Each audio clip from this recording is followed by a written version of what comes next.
My name is Hannah Thompson-Weeman. I'm the Vice President of Communications for the Animal Agriculture Alliance.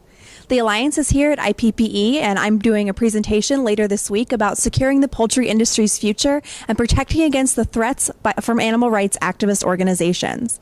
The Alliance is a nonprofit, and our mission is to bridge the communication gap between farm and fork. We've been working in that area for 30 years. This is actually our anniversary here in 2017. And everything that we do is with the focus of securing the future of animal agriculture and bringing everyone in animal agriculture together to collaborate and figure out how we can get ahead of problems facing our industry. One of those problems is the work being done by animal rights activist organizations. I want to be very clear, there's a big difference between animal rights and animal welfare. Animal rights activist groups are just opposed to people using animals at all, whether it's for food, for entertainment, for fiber, whatever the reason is. If it's humans using animals, these groups are opposed to it, and they use a variety of different tactics to further their mission of convincing people to not eat milk, meat, poultry, and eggs. These groups really capitalize on the fact that your general consumer is very disconnected from animal agriculture. Grocery shoppers, people preparing food, even people in decision-making positions at restaurants and retailers and food service companies are very disconnected from animal agriculture. These people haven't seen farms firsthand. They don't know much about the industry, so that leaves them susceptible to believing some of the myths and misinformation that is spread by these activist organizations. One big issue we saw before was the push for cage-free eggs. These organizations very effectively used a variety of different campaigns to push college campuses, food service companies, restaurants, and finally retailers to make commitments to only serve or purchase eggs from cage-free operations. As a producer, you know that that's a big challenge that producers are having to rise up to. It adds a lot of costs and really doesn't necessarily have a direct trade-off for animal welfare. Animal welfare is a lot more complicated than just a housing system. But the group's goal in mind is not about animal welfare. It's not about animal care. It's about making production less efficient, driving up costs. These groups have flat out said they feel like they've won the battle on cage-free eggs, so now they're turning their attention to broiler chicken production and specifically pushing for strains of slower growing birds.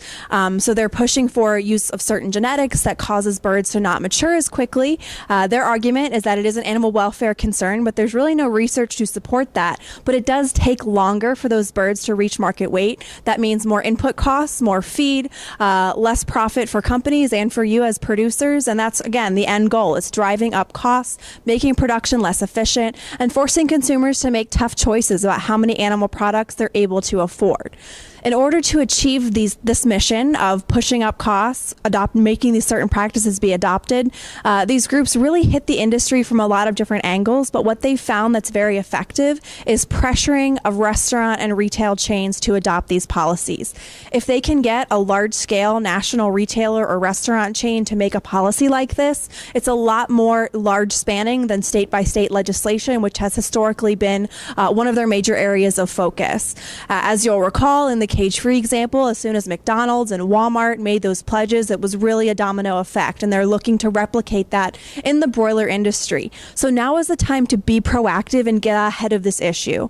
The National Chicken Council recently released some research which looked into the slower growing chicken trend, and again, the jury is still out on animal welfare. More research needs to be done on whether this is a benefit for the birds as far as their welfare, but it's definitely more expensive. It definitely requires a lot more inputs, a lot more land, and is not great for sustainability and has a larger environmental impact.